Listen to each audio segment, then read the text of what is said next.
like we have all of our presenters now, so that is exciting. So basically, yeah, I'm going to turn it over. I think, is it Rich, are you going first, or Madelyn? Madelyn, I can show the outline first and then hand it off to you, or you can just start if you'd prefer. What do you prefer? You're muted. You're still muted. Madelyn, you're muted. You're still muted, Madelyn. I know. I had to find myself. I was outside of the room, and then I had to find my way back in. Okay, no so here I am. Go ahead, Rich. Okay. All right. Outline. All right. Sorry about that, guys. That's fine. I'm going to share my screen here for a moment here. Great. So I guess I'll just say, to me, Rich Whitney is a man who needs no introduction, but he has been a longtime Green, certainly like at least busted on the scene for me as when he ran for governor in Illinois 2008. Am I getting that right? 2006 and then again in 2010.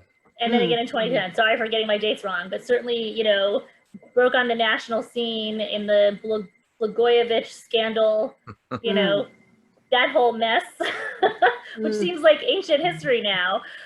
But certainly, you know, was doing amazingly well, carrying the Green Party banner to a national stage, and is obviously a longtime peace activist and has been running as a peace candidate again and again and again. And so I'm going to turn it over to Rich, and you can take it away, and let's all try to put ourselves on mute. I will be the mute police if I have to, but I don't want to be. So when the speakers are speaking, let's keep ourselves on mute. And then when we get into the Q&A section towards the end, then we can, you know, we can do that, you know, be on and off. So take it away, Rich. Okay, very good. Well, peace has always been a very important issue for Greens. We are the Peace Party. I suppose that some might make an argument that the Libertarians are also pro-peace, but my standard joke is they would not have a problem with wars if they could be fought according to free market principles.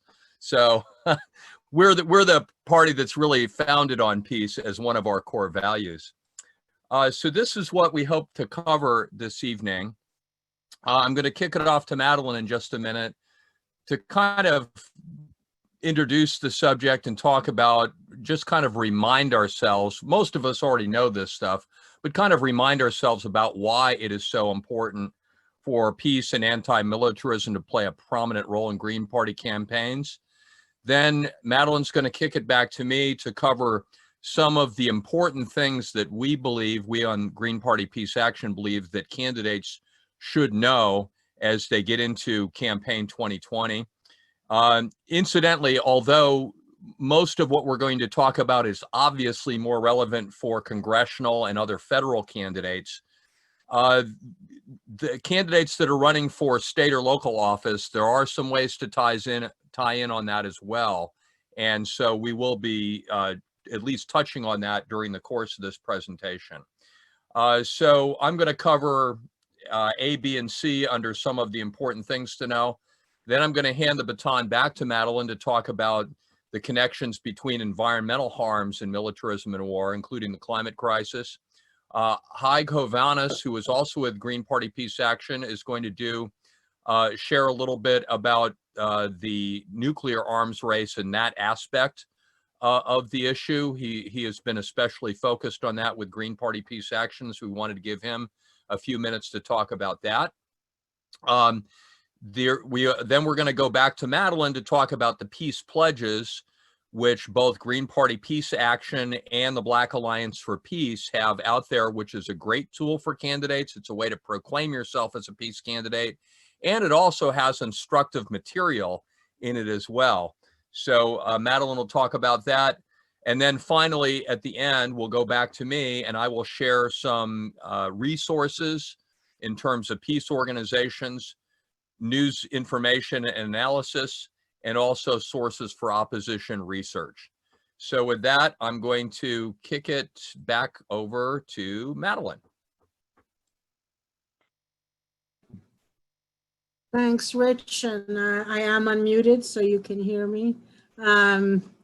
I am delighted to be a part of this webinar. I am running for US Senate in New Jersey in 2020, and I ran for US Senate in New Jersey in 2018 as a Green. And going back 20 years prior to that, I was Ralph Nader's vice presidential running mate in New Jersey in 96. I ran for governor in 97, and I ran for Congress in 98. But my particular focus on peace and anti-militarism has been the last two campaigns, because I was the director of New Jersey Peace Action for 20 years in New Jersey and lived and breathed work for peace every day, peace and justice every day. And so, as Rich said at the very beginning, peace and anti-militarism is a part of one of the four pillars of the Green Party, and that pillar is nonviolence. And so this is core to our mission, is being anti-war and anti-militarism. And also, we really differentiate ourselves from the Democrats and the Republicans by being anti-war. If you think back to the State of the Union this year, and Guaido was paraded around by Donald Trump, both Democrats and Republicans stood up and cheered. So we are under no illusion that either party is going to change the direction of our foreign policy anytime soon. And so we also, during this pandemic, had a chance to, the United States had a chance to join an international call for a global ceasefire, and had a chance to lift or reduce sanctions against the countries that we currently have sanctions against. And the United States opted out of that. And there was no opposition. I mean, Donald Trump opted out of it, but you didn't hear any Democrats saying anything, anytime, anywhere, saying that's wrong. Why aren't we part of this global ceasefire? Why aren't we lifting the sanctions? Especially during a pandemic, it seems especially harsh that the United States would do neither. And when I'm running as a peace candidate, it distinguishes us from the other two parties. And it also allows us to talk about what I think is an issue that's central to what's happening in this country and the world. I had people, Democrats, ask me why I was bringing up the issue of war and the military budget, because that was a distraction. It was a distraction to talk about that. The only reason they said it was a distraction is because both of the Democrat and the Republican had exactly the same policies. So, you know, why raise an issue when you're not going to separate the Democrats from the Republicans by raising it? Well, you raise it because of all the billions of dollars that are expended for war, and how spending that money on war prohibits us or prevents us from spending it on programs that our communities and people really need. So I think it is the issue that connects to all of the other issues and is not a distraction. And as Greens, we have a moral imperative and responsibility to raise the issue and to raise it all the time in as many ways as possible. And that, you know, we're looking today, or in the since Memorial Day and the murder of George Floyd, we're looking at a stronger and stronger call for defunding the police. And you hear more people say, defund the police, defund the military, defund the prisons, defund ICE, because it's all part of the same. And so while we're talking about our military policies, our foreign policies, and the over-reliance on military action to address conflicts, we're also talking about those wars overseas being brought back home here to the United States, and the brutalization, militarization of the police the brutality that is, shown against Black and brown people in this country. It's really important that we link these issues together because they are connected. And I don't think I'll ever forget the image in Ferguson, Missouri, where the tank that was in the middle of the street when people were protesting what happened to Michael Brown. And then the woman standing right across. It was a really iconic image of one of the protesters from Ferguson facing a tank. And that tank was something that was used overseas in one of the military, I want to say adventures, but that's too casual a word. And it was no longer needed. So under S-1033, it was basically given away to the local police force.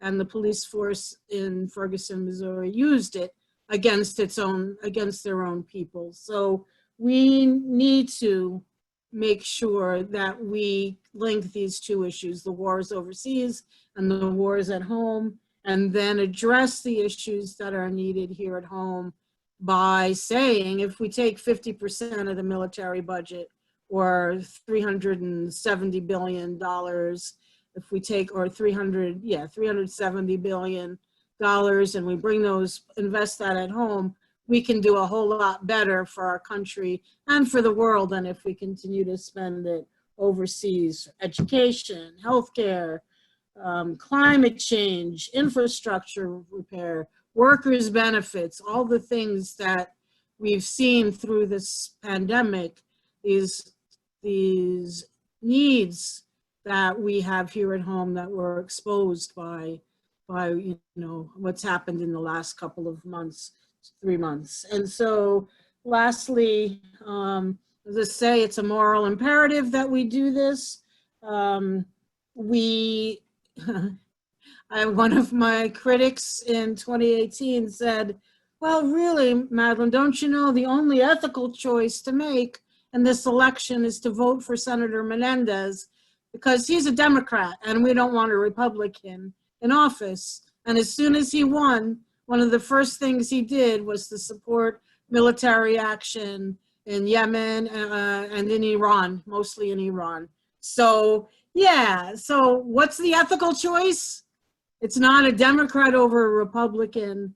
It's the anti-war, pro-peace, anti-militarism and imperialist candidate. It doesn't matter, Democrat or Republican, they're all going to be the same. And just the last thing I'll say on this too is the connection between the police and ICE and the brutality that takes place also domestically with ICE, the separation of families. And here in New Jersey, we face a situation where a detainee in an ICE detention center was a plaintiff on a lawsuit filed by the ACLU talking about the terrible conditions and the need for him to be released because of the COVID crisis. And no sooner did that lawsuit become public on a Friday, and he was deported on a Monday, and nobody knows where he is. The police, it seems the police turned him in when they shouldn't, and nobody can find him. Somewhere between Texas and Mexico, the man is lost. And these are the kinds of policies we cannot support as Greens. And so I will leave my intro, which became a little bit longer, I guess, than an intro. I'll leave it here and turn it back to Rich. Okay, thank you, Madelyn. Yes, thank you. Yes, applause indeed. Thank you. A lot of good points covered there. I'm going to go back to sharing my screen. One moment. Let me get to slideshow. Okay, here we go. All right, so these are some of the things that I think are essential for Green candidates for public office, especially federal, to know and make sure that you bear in mind. One of them is a very simple one, but we constantly need reminding of this because war, there are ongoing wars that the United States has been involved in, is almost never covered in the corporate media anymore.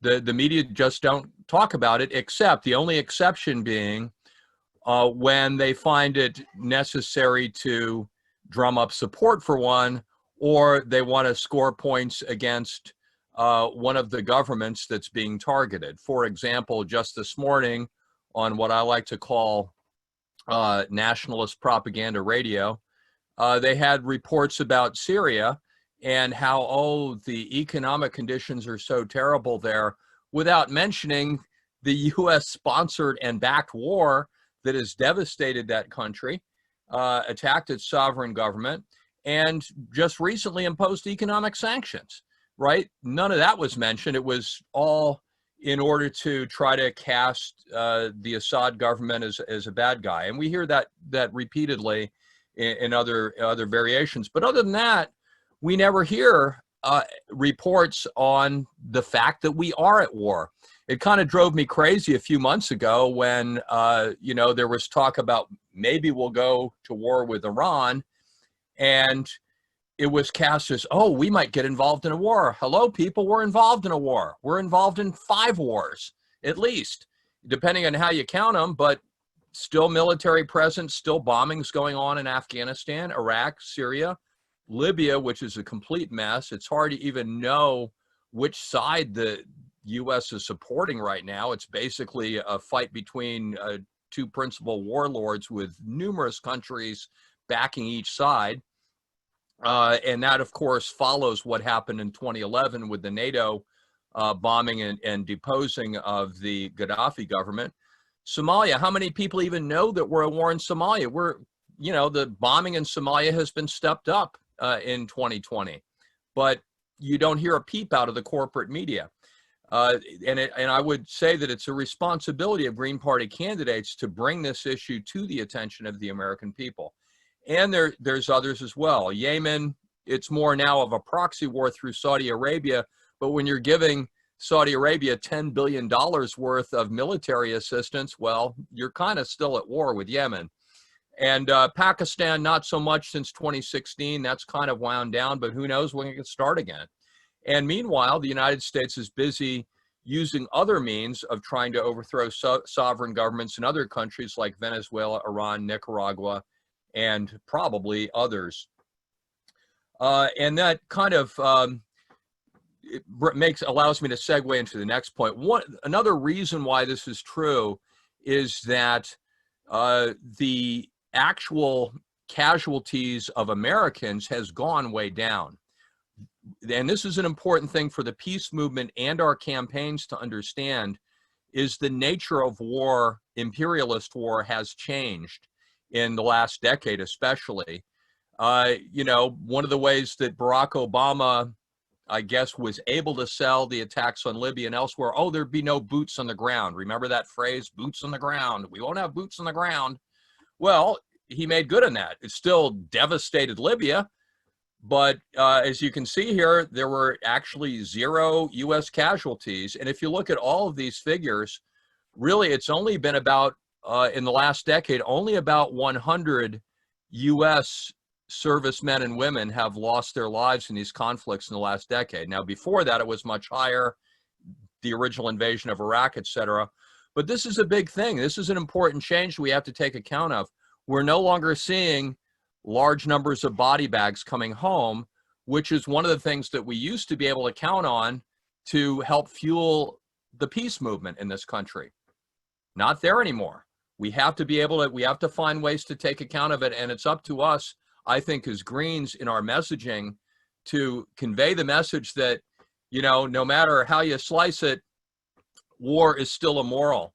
And there's the things that we don't see. The American people are not shown images like this anymore. The corporate media are not doing their job. You have to look for it to find this stuff. But this is the utter immorality of what our government is doing in these countries is just, beyond ken. 2.4 million dead Iraqis since the 2003 invasion. In Libya, we don't even have an accurate count because it wasn't possible to count accurately, but at least 7,000 were killed during the initial NATO bombing, and the estimates of dead from the ongoing war there, it ranges anywhere from 10 to 50,000, and that was as of a couple of years ago. And the bombings still continue in support of one of these warlords.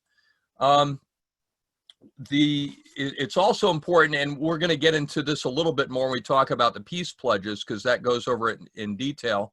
But it's also important to remember that these wars are illegal. They're illegal under international law. The Kellogg-Briand Pact is international law. The United States was a signatory. The Nuremberg Charter, the United Nations Charter, other sources of international law, every single one of these wars is illegal under international law. And because the Constitution makes treaties to which the U.S. is a signatory part of the law of the land, they're unconstitutional.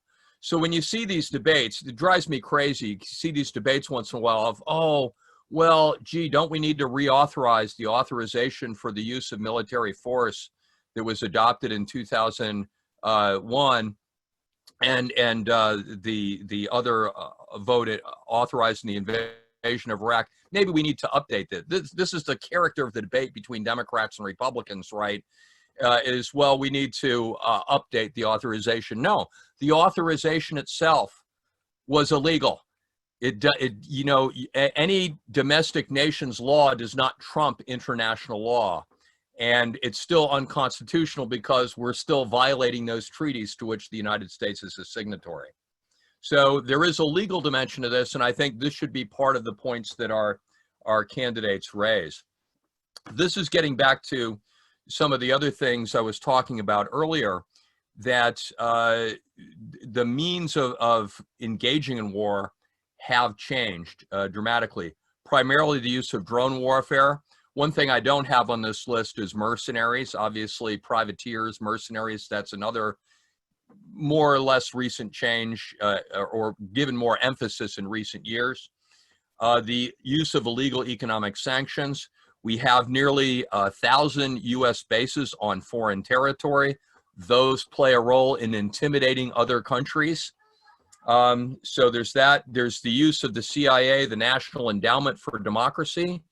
And I would encourage our candidates to educate themselves about the National Endowment for Democracy. That's doing a lot of what the CIA used to do in terms of creating instability and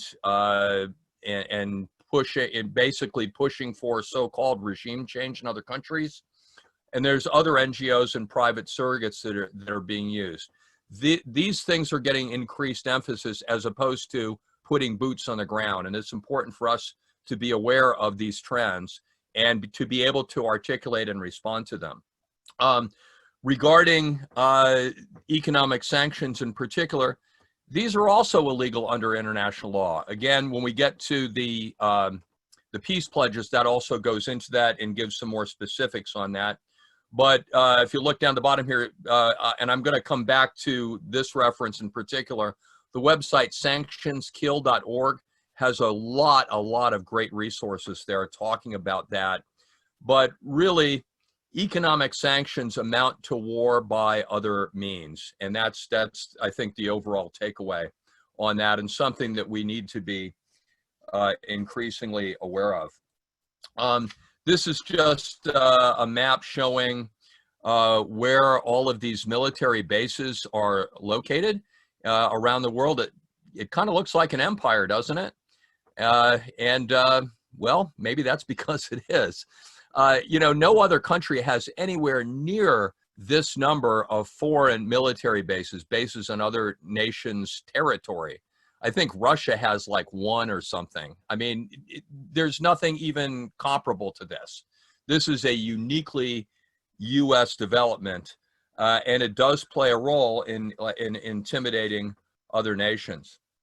I wanted to touch on this a little bit. This is a study I did 3 years ago, and basically what I did was look at another dimension of the problem, and I think our congressional candidates need to be aware of this as well. You know, besides the overt acts of war, the United States, through military arms sales, sales of weapons to other countries, and military assistance, training, as well as picking up the tab for weapons sales, that kind of military aid, is being used to prop up dictatorships all around the world. And there's basically two reasons why I think this is very important. One, obviously, if you're running for Congress, we should demand an end to this practice. What are we doing sending $10 billion to Saudi Arabia? You know, why is that even considered something that is politically acceptable? And then secondly, it's also important for the reason that this exposes the lies and hypocrisy underlying most of the justification for our aggressive foreign policy, our nation's aggressive foreign policy. The idea that the U.S. acts as a force for freedom, democracy, you know, protect the responsibility to protect, the idea that we only go into places like Libya to stop a bloodbath, that sort of thing, which is nonsense. It's been disproven. But it's important when you realize that the United States, and this was the summary of my study here, of 49 countries in the world that can be reasonably classified as dictatorships, 36 of them were receiving U.S. military training assistance or authorized weapons sales. So almost 3/4. I haven't been able to update this study because some of the new material isn't available yet, but I hope to update it fairly soon. But it's going to be about the same. It's going to be roughly 3/4 of the world's dictatorships are being supported with our tax dollars. You know, so the idea that we're supporting democracy or freedom or anything like that is utterly, you know, is just utterly a lie. Wanted also to talk about, now Madelyn obviously touched about this, and this is obviously a huge diversion of resources that could be used to be doing so much good here at home. And we know this, right? Every time we talk about Green New Deal or single payer health care or health insurance, free college tuition, anything that would really, you know, represent some manner of social progress in this country, or how about, you know, clean drinking water, we're always told, well, how are you going to pay for it, right? I mean, that's the standard response that your opponents and critics will bring up. Well, how are you going to pay for it? Well, duh, this is one obvious answer. I mean, this is colossal spending, $6.4 trillion on U.S. wars since 9/11. This is from the, I'll give you the source down at the bottom. This is a very good place to check periodically. They also have other data on casualties and things like that, the Cost of War project at Brown University. But, you know, it's hard to imagine. Of course, when you talk about big numbers, it's hard for voters to conceptualize this. One thing that I use is the fact that just $1 trillion laid end to end would be enough to travel from the Earth to the sun and back and still have some left over. The 6.4 trillion shown on this in this total from Brown University, that represents about $974 million a day, that we're almost $1 billion a day that the United States has been spending on war on average during that period. So yeah, it's just an insane amount of money. This is partly for, I guess, political humor, maybe, but dark humor. But in 2020, this is something that candidates should know too. You know, especially if you're running against a Democrat, as Madelyn pointed out earlier, they're just as bad on this stuff. In fiscal year 2019, both parties supported a Pentagon budget that was $1 billion more than Trump even asked for. So clearly, you know, Trump is not the problem in that particular regard. And then in 2020, there was a little bit more of a split between Democrats and Republicans, but they both wanted to increase it by billions and billions more. So, you know, is that the definition of a peace candidate, that you only want to increase the budget by 16 billion? It's ridiculous. No, these are the two. They're both war machine parties, and this is something that we can point to as candidates as well. And then Dr. King was mentioned earlier. I always like to share this one from his speech at the Riverside Church a year before his assassination. You know, if what he said back in 1967 is true, then we're way past spiritual death. We're a spiritual corpse. But the good news is that with green candidates, we have a way to try to revive and you know, give a little rebirth to this nation and come out of that spiritual death. One other point that I want to make as far as the economics of this. Now, you know, you don't want to get too lost in the economics of militarism and war, because, you know, it's not like, well, you know, because the war machine creates jobs, that would therefore justify it. Of course, it's not justified. It's patently immoral and illegal. But to the extent that the economic argument may be trotted out by some of your opponents, this is something that I think is very important to be aware of. And that is this idea, yes, there are military industrial complex related jobs in every congressional district, you know, and that's by design. That's part of how the machine works and how it continues to propagate itself, right? Oh, well, we need the jobs, we need the jobs. But in fact, as this study by Robert Pollin and Heidi Garrett-Peltier pointed out, in actual fact, the money we spend on the military destroys jobs, net jobs. It doesn't create them. This, as you know, and they used $1 billion, the same $1 billion spent on literally just about anything else would create more jobs than the 11,200 jobs that you get if you spend it on the weapons industry. Even if you just gave it back in the form of tax cuts, it would create more jobs than the 11,200. So I think we can legitimately claim, no, the war machine destroys jobs. It does not create jobs. And I think this can become a part of our messaging, and we have the factual data to back it up. All right, at this point, I'm going to come back to this slide later, but at this point, I'm going to stop share, and I want to turn it over to Madelyn again to talk a little bit about the war and environment connection. Yes, applause for Rich. All right, so the war and environment connection, I don't have as many exact facts the way that Richard had for the previous section, but we do know that if we intend to do anything about climate change, we have to end the wars. We can't continue to wage war at this, or military action.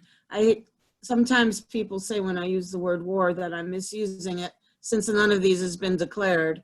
So I try not to use the word war. I try to call them military action, but it's hard. It's hard because they are wars in another sense, if not a legal sense. Anyway, so if we're going to end climate change, we need to end the wars. And the only way we're going to end the wars is to cut the military budget by 50% or more, 50% or 75%, and move our resources into another direction. The US military is one of the largest climate polluters in the world and in history, and it consumes more liquid fuels and emits more CO2 than most countries do. And if the US military were a country, it would rank about 47 or 48 in those respects. The consumption of liquid fuels and the emissions of CO2 and CO2 equivalents. So it is a terrible irony of these military actions, because often we know that the United States is in a particular country to gain access to the oil because of a need and demand and an addiction to oil, when the entire act of these military actions, just like the net loss of jobs from the military, we're also, it's a losing proposition to try to gain energy from these military actions, because it's actually a net energy loss, and it is also contributing to the issue of climate change, which is, if there are ever any issues that before the George Floyd's murder, a big issue was climate change, and it still is. And it's important to connect the two to war. It isn't always easy to do it. The organizations that are fighting against climate change often resist bringing in the issue of militarism and being anti-war. But it's up to us as Green Party activists and activists in general to not let them get away with it, to draw the connections out and say that, yes, we're going to address climate change, but only if we end the wars, seriously cut back or end the wars. The US military is the largest single institutional consumer of hydrocarbons anywhere in the world as well. And if you just think about some of the other ways in which the US military has destroyed people's health and the environment, we go back to Vietnam and Agent Orange and the impact of the manufacture of Agent Orange. I used to live in the city of Newark, and there's a factory there that produced Agent Orange, leaving a legacy of dioxin contaminated soil and water, the Passaic River, for example. So these weapons of war, chemical weapons of war, are not only damaging where they are used, they are damaging to the environment and health where they are produced. Of course, there's depleted uranium, which is something that at one time, when I was the director of New Jersey Peace Action, we had an entire pamphlet and brochure about the use of depleted uranium and the impact it had on people's health. And of course, last but not leastly, is the whole issue of nuclear weapons and nuclear war. And with that, I think the next person up is Haig to talk about nuclear weapons.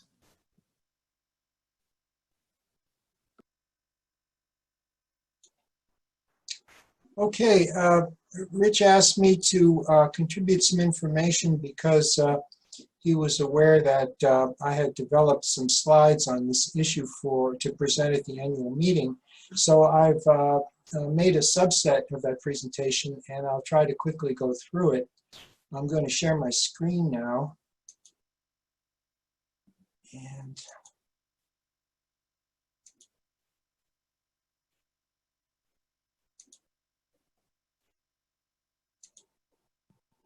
okay, so this is the title slide, and you can see in this graphic there's a highway to hell, basically, and the US is now unfortunately acting as though it's going to resume this race with Russia, China, and who knows who else toward a very dangerous outcome. I should preface this by saying why I think the nuclear issue is an important one to Greens, because it seems to have receded in the public imagination, maybe because it's such a frightful prospect to contemplate. But if you look at the great threats facing mankind, climate change has the most mind share right now, but climate change has the potential to kill your children or your grandchildren in 20 or 40 years through severe weather or famine or some other combination of bad consequences. Terrorism is, for all practical purposes, a very tiny threat, so US wars that stir up resentment and terrorism are not likely to be very dangerous to you. But a nuclear exchange can kill you in 30 minutes. That's how long it takes for an ICBM to cross the world. So from the time someone turns that launch key, and a whole generation of young military are trained to do that on command, you have 30 minutes and then if you're lucky, you'll die instantly. So that's why I think it needs to be at the forefront of the green distinction from the parties of war. So what's this about? The dangers of a nuclear arms race are twofold: an enormous amount of waste by expanding the already unreasonable expenditures for these terrible weapons, and an increased risk of war. I'll look at the wasted resources. First, this is an aerial picture of the Davis-Monthan aircraft boneyard outside of Tucson, Arizona. The Air Force maintains all of these preserved mothballed aircraft. There are roughly 5,000 very expensive obsolete aircraft parked here on 2,600 acres. It's a staggering and very graphic demonstration of the kind of waste we're talking about in terms of nuclear weapons. And you know, there are various stats on laying dollars end to end. $1 trillion will get you halfway to the moon. We've spent about $6 trillion since 1945 on nuclear weapons. What can you do with that? Oh, you could give everyone free tuition for 50 years. Could forgive all the outstanding student loan debt. Could fix all the busted bridges and highways in the United States and have a lot left over. You could house all the homeless people for 50 years for just $1 trillion. So this is very substantial money that we're talking about for weapons that are too terrible to use. It's just completely irrational. If you look at the US buildup of warheads, I mean, it peaked around 30,000. I don't think there are 30,000 targets in the world. When you consider one of these warheads can completely destroy a city. So this just ran out of control with the kind of paranoia or hysteria, and the Russians followed suit. You'll notice that it peaks around 1962 for the US, which is the Cuban Missile Crisis, which rightly scared the hell out of everybody. And then you started to see declining inventories of weapons. People started to confront the danger, and a series of arms control agreements were negotiated painstakingly, and there was halting progress. But today, we're down to a much lower inventory of weapons, but still a whole lot of weapons, 5,000 warheads in the US stockpile.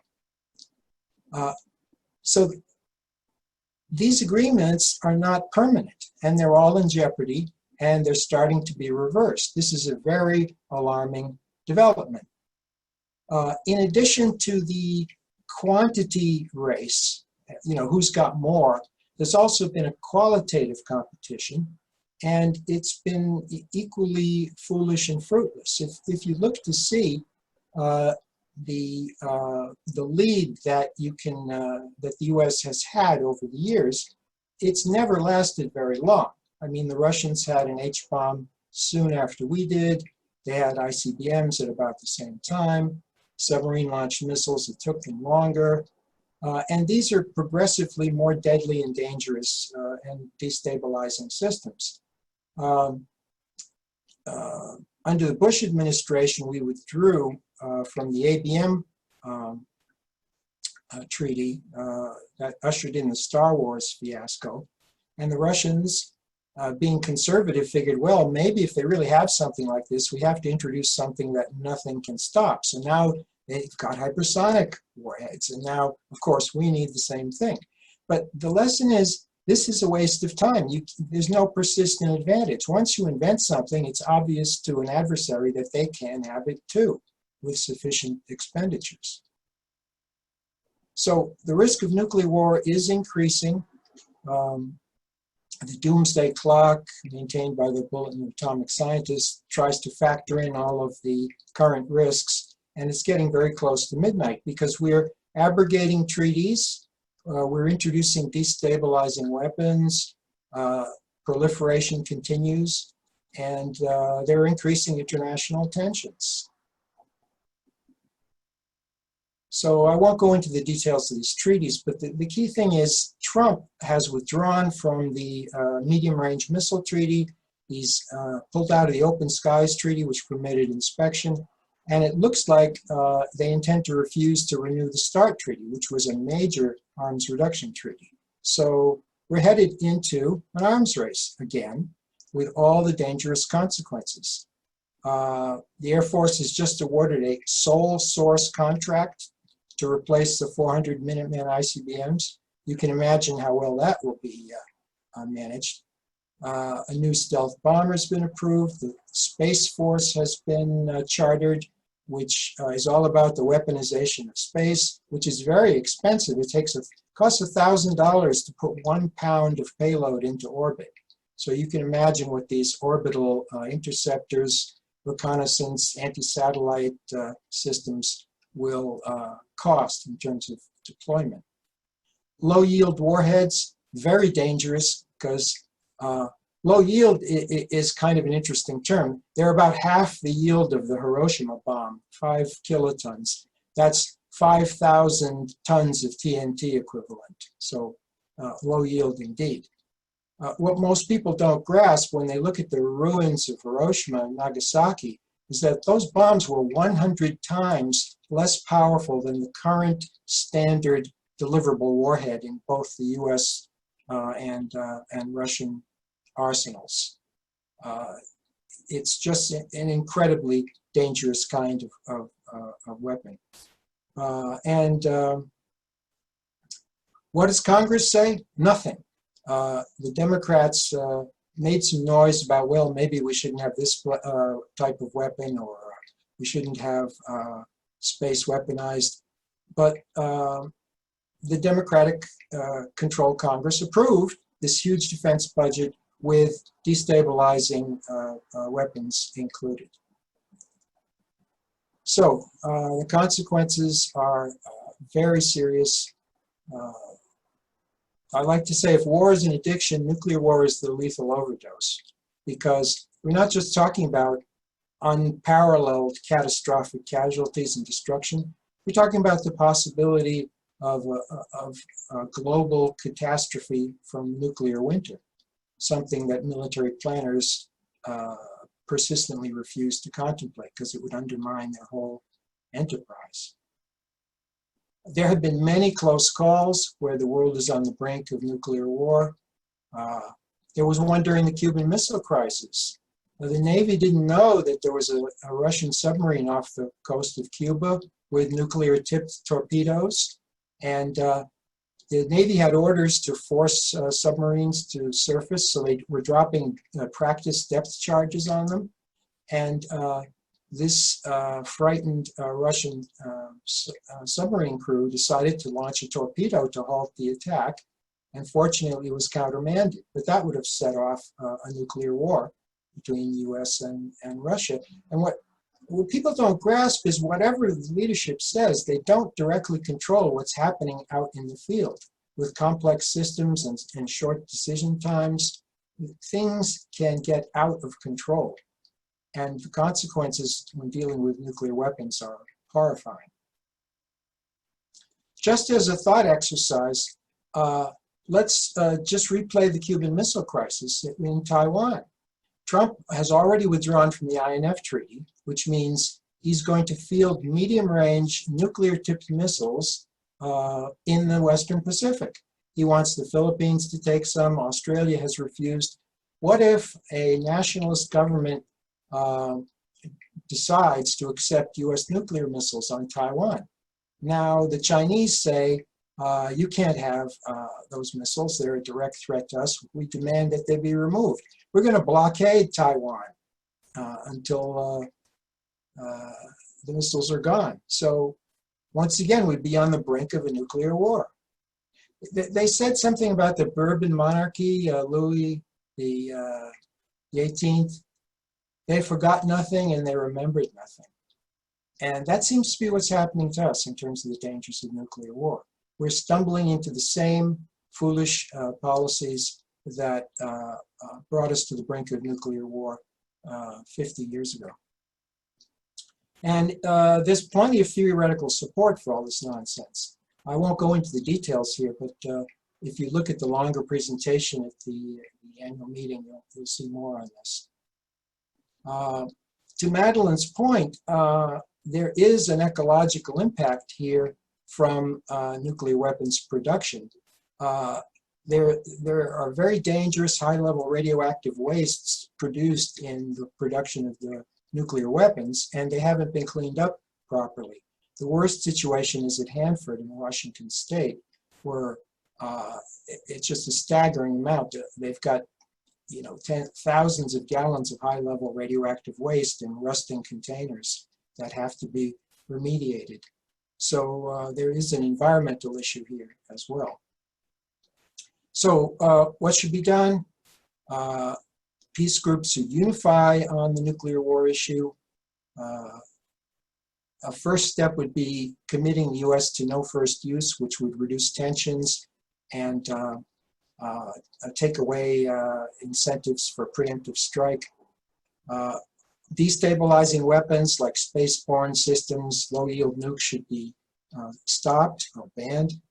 We need to return to existing treaties and join new treaties. And we need to reduce nuclear arsenals and eventually abolish nuclear weapons. And this last point is a bit controversial, but in my larger presentation, I make the case for precision weapons being sufficient today to provide the same kind of strategic defense that nuclear weapons were credited with. And the last slide, which I think is the most important one for candidates, there's no difference between the Republicans and Democrats on these issues. Both parties support or refuse to reject first use of nuclear weapons. Both parties think the president should be able to threaten other nations with nuclear attack. Both parties think someone like Trump should have unchecked power, and that is the law right now. No one can countermand a presidential order to launch nuclear weapons. It's one man. Our strategic doctrine still involves launching large numbers of weapons in certain scenarios, which open up the possibility of nuclear winter. The war on terror, everyone understands that there's no difference between the two parties. And as Rich's slide showed, the votes in Congress show no difference. They both support increasing defense budget to an obscene level. Drone assassination, they both support it. Wasteful weapons programs, same story. And sale to authoritarian states. So it couldn't be any clearer that the Greens are the peace party. And if you look at the nuclear weapons issue, the nuclear war issue, the Greens are in the right place. It's just a matter of getting that word out.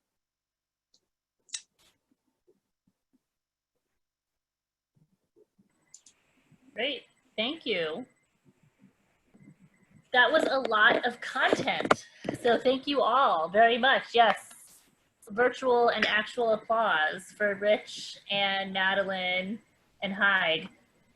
It's pretty late, but I want to make sure that we get in some good time for Q&A. So if we can move to that, let's try to get at least 10 or 15 minutes in. There is a hand raising function in Zoom, and of course I'm trying to remember exactly where it is, but Ibra figured it out first, so I'm gonna call on him, and then we'll take the next person. It would be Sandy Prisbalak. So Ibra, why don't you ask your question, and hopefully I'm pronouncing your name correctly.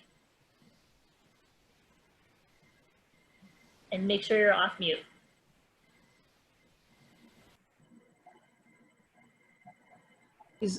He's off mute, but Hello? we can't hear him. You seem to be We off see mute. you, Ibra, we can't hear you. Mm. I'm not still hearing anything. Why don't you type your question in the chat box. And I believe Ibra, you're a candidate as well, correct? Great. So we're going to get a question in the chat box.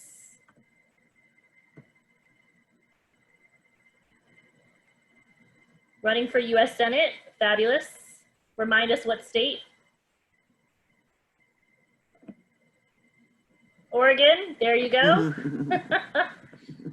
Excellent.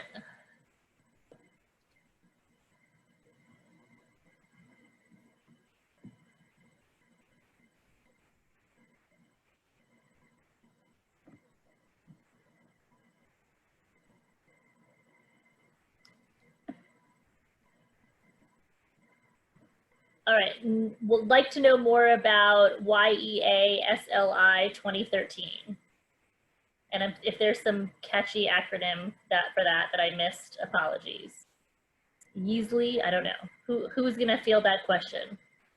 I'm sorry, I don't know anything about it, so. Rich, was this mentioned? Yeah, I don't think so. Oh, it's an initiative for Southeast Asia leadership. Okay. Yeah, that's a little bit out of my area of expertise, I'm afraid.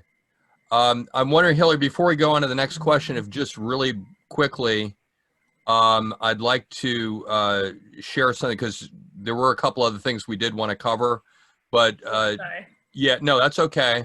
Let me see if I can put up my website here. No, I'm not seeing. Oh, wait, here we go. Let me, let's see. Yeah, this is the GPAC's website. And if you go here, this is where you can find the peace pledges. There's one for candidates for president. There's one for U.S. House of Representatives, one for U.S. Senate, and there's one for state and local offices. Haig and myself were both involved in drafting these. Just look at the U.S. House of Representatives one as an example. This actually, besides pledging to do certain things if you're elected to office, there's also links here to, well, how is it illegal under international law? You can follow links to see exactly how it is. There's other things, not going to go through the whole thing obviously now, but this is something that is actually good for voters as well as the candidates. So this is a tool. There is also one at the Black Alliance for Peace, which is. May I talk about that, Richard? May I talk about that? Yeah, real quick. I got Real quick. the mic open now, fixed. Can you hear me? Yeah, so I removed the headphones. Anyhow, thank you for the presentation. It was like very, very helpful. I already signed that pledge like a long time ago. And anyhow, I would like to connect with Mr. Whitney and Hobbins. I really need to get more. And that was it. That was my question and request. Thank you so much. Okay, and let me just say, if you're running for U.S. Senate.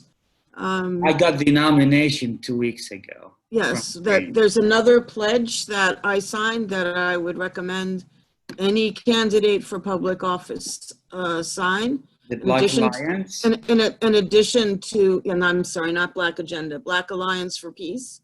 Yes. Yeah, I did long time ago too. Okay. Well, how long? I mean, this go round, this election cycle? Yeah, like 6 months ago, and Okay. Ajama contacted me and said nothing about it. Okay, no, because for everybody else who may not know, the Black Alliance for Peace has a pledge that I'm just putting, it shouldn't be Black Agenda, it should be Black Alliance for Peace. And it basically says to close all the 800 military bases, foreign military bases that the United States has all around the world, and to get the military bases out of Africa. There's a military base in 53 out of the 54 countries of Africa. And so that pledge calls for the removal of US military bases because they're not there to protect Africans. They're there to conquer Africans or, gain access to resources. And lastly, it has a strong provision in there against nuclear weapons. And going back to Haig's presentation, there in July of 2017, there were 122 nations who gathered in the United Nations and came up with a very strong treaty to abolish nuclear weapons. Nothing with the no first use and kind of allowing them to exist, but debating about how. This was one that said complete total ban of nuclear weapons. 122 countries out of 194 signed on to it, except that the nuclear powers were not involved. So it's important for us as Greens to put pressure to say the rest of the world understands how bad nuclear weapons are and how important it is to abolish them. The United States and other nuclear powers needs to do the same.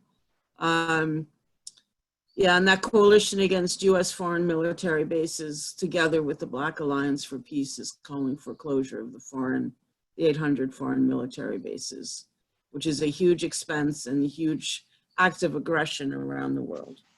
Okay. Great. I'm done. Thank you for that. Let's see if we can try to get to Sandy. You were next, and then it looks like we have John Kraus after Sandy.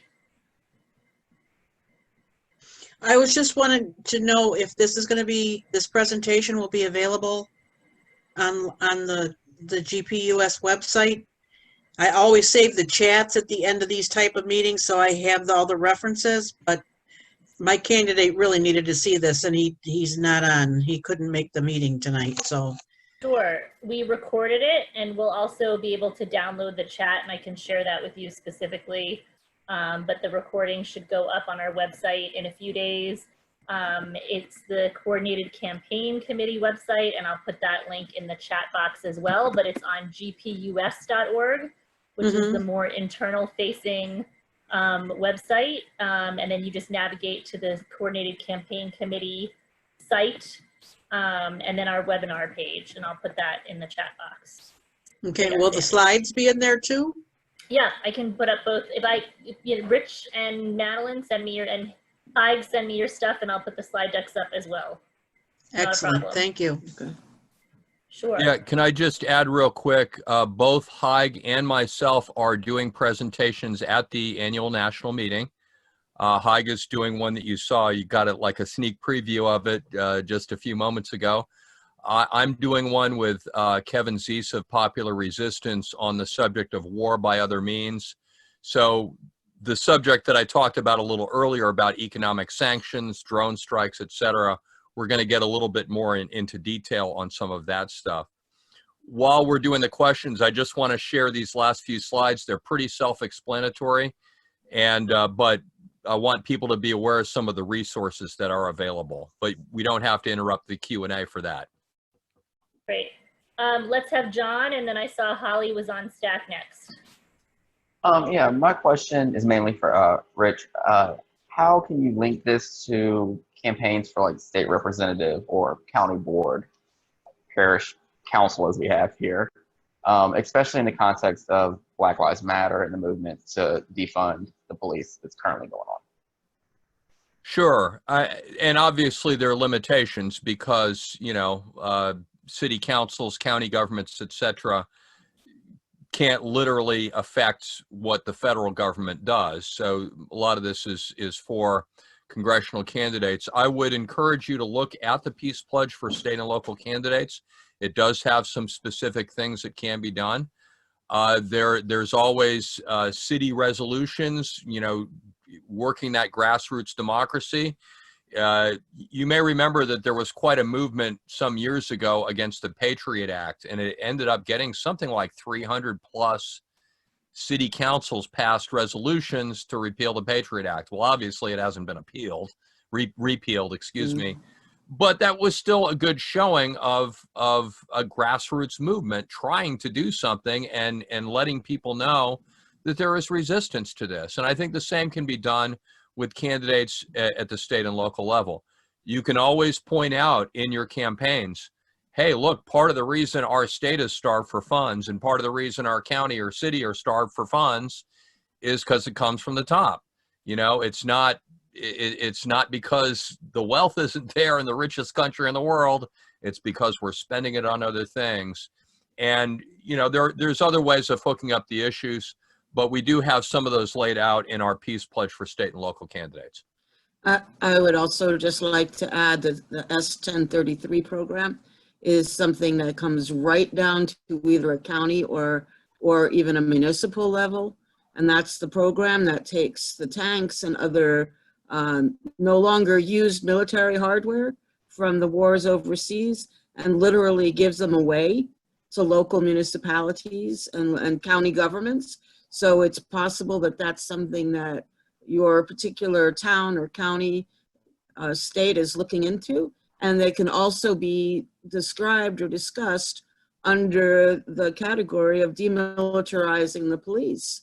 Because if you have military equipment that you're using to deal with uprisings or protests in your community, you're basically extending the act of war overseas to an act of war at home. And like I said when I spoke earlier, if you remember that image of the woman facing the tank in Ferguson, that tells you all you need to know. Well, Why are we using?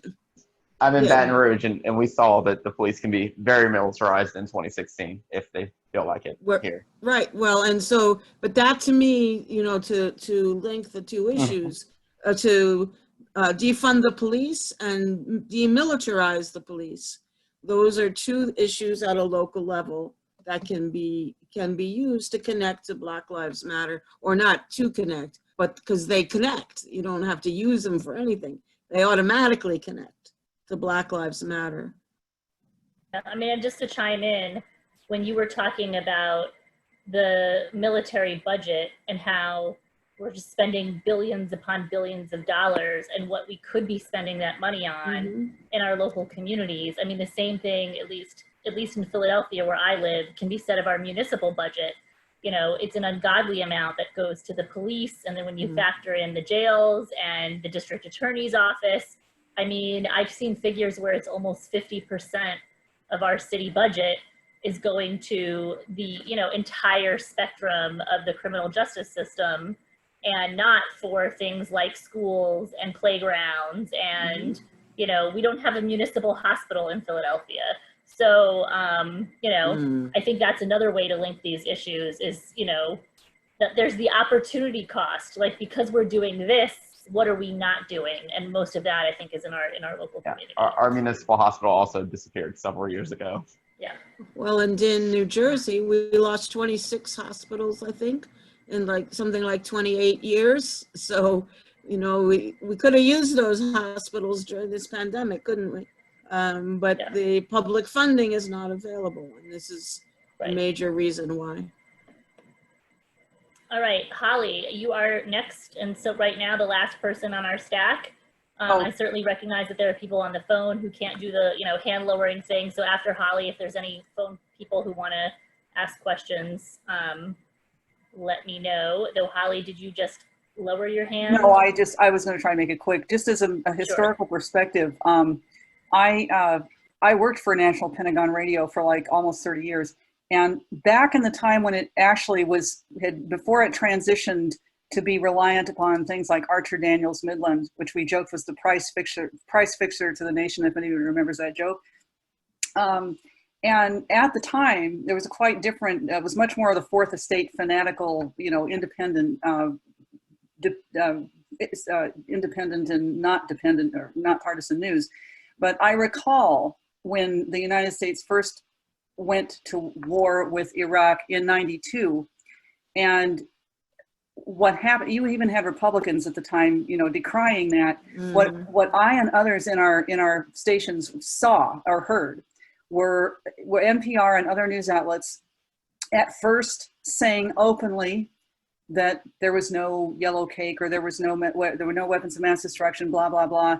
I saw PBS go into Missouri to interview an elderly couple to see what they would think of this. And they were shocked when the couple said, "I think it's stupid. We shouldn't go to war." And there was a real resistance and a real anger about it. And people who were in the National Guard signing up thinking they were going to go sandbag at floods and clean up after tornadoes were suddenly found, heading to war. There was a national serious opposition. Yes. At this point, people who were born after that, which are, plenty of younger people, have no recollection of any time where there wasn't some war and some military action going on. Even we've had covert ones, but anything like the Iran, Iraq, and Afghanistan issues, they don't have any recollection of that. And it's accepted that this is just kind of a way of life and this is just a reality. I want to recommend World Beyond War had a really excellent series. And I took the second, I didn't take the first series, but the second one, and both of them I think are very good. But if you want ammo, not a very good So to speak. yeah, if you want that, if you want some good resources to find out, to demonstrate that in fact war is not inevitable and that there are reliable, hard-hitting, credible policies that around that actually address these issues, that is an excellent resource. And it was very encouraging for me to see too, because you just kind of get oh, well, nothing is going to change. But in fact, even though we've been involved in skirmishes for quite a bit of the United States history, there are plenty of times, and as they pointed out, there are plenty of places that we haven't fought. Another thing is in my work in radio, I was going back and listening to old time radio in the 30s and 40s. And if you want a very sad shock to hear what people thought about war and peace after both during that time, there was a lack of acceptance of the necessity of military action. People really believed in peaceful solutions, and the broad bulk of the general American public was very much supportive of that. So I just wanted to bring that up if anyone is interested or wants some other resources. I think it's interesting in checking out. Great, thank you, Holly. I'm getting a private message from Daniel David who says that he has a question. Daniel.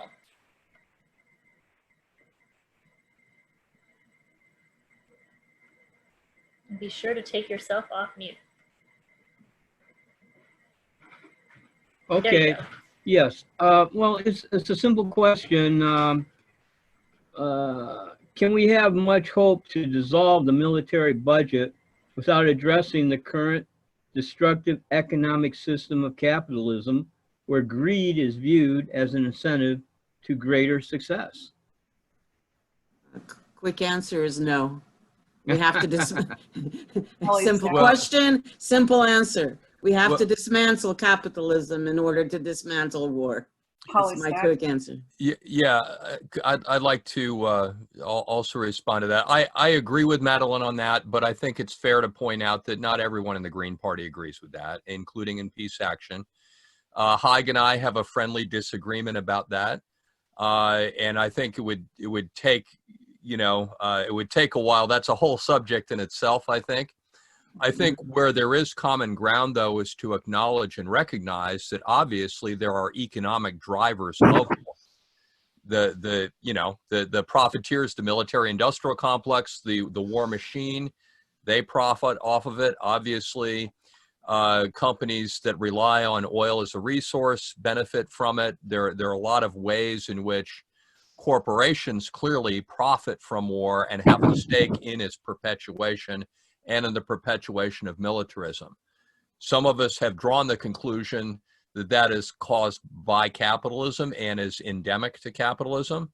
Others have made counter-arguments saying not necessarily. And there's room to have, I think, that friendly debate, even though I am in that same camp as Madelyn. But we as a party do not necessarily have to all agree on that point, as long as we do understand that clearly some type of systemic change is going to be needed to put an end to this. Yeah. Holly, start. Yeah, if you could just make it quick, Holly, because I'm starting to see comments in chat about people drifting away. It is pretty late for those of us on the East Coast. I just want to so say, I'd if like to anybody thinks that capitalism, that getting rid of capitalism is going to solve the problem, I think they're deluded. I think that's a problem, but I've always said I think that's a result. And I think the term consumption or consumerism, I would like to just suggest that people keep that in mind, because it used to be that Sweden and Netherlands were the biggest consumers of energy. Systemic change, definitely, but It's not pro-capitalist statement, but just I think people should keep an open mind as to what we're looking at. Thanks. Over. All right, well, perhaps that will be a subject of a future webinar. We can have the capitalism debates, I don't know. But I think this has been a really fantastic deep dive into the current war machine, the current ongoing, never ending, sadly. And I hope it's been informative for our candidates and for other Green allies and supporters. I will get the recording put up on the website in a few days. And definitely when our speakers send me the slide deck, I will make sure that's up as well. So thank you all for joining. I guess just the other quick preview coming up is that we are going to do some webinars, things like this during the annual meeting / presidential nominating convention. So if you're registered for that, we're going to be doing a few campaign school type workshops like running for office 101, you know, maybe something on fundraising, and you know, some of it is content that I know some of you guys have seen before, but certainly spread the word.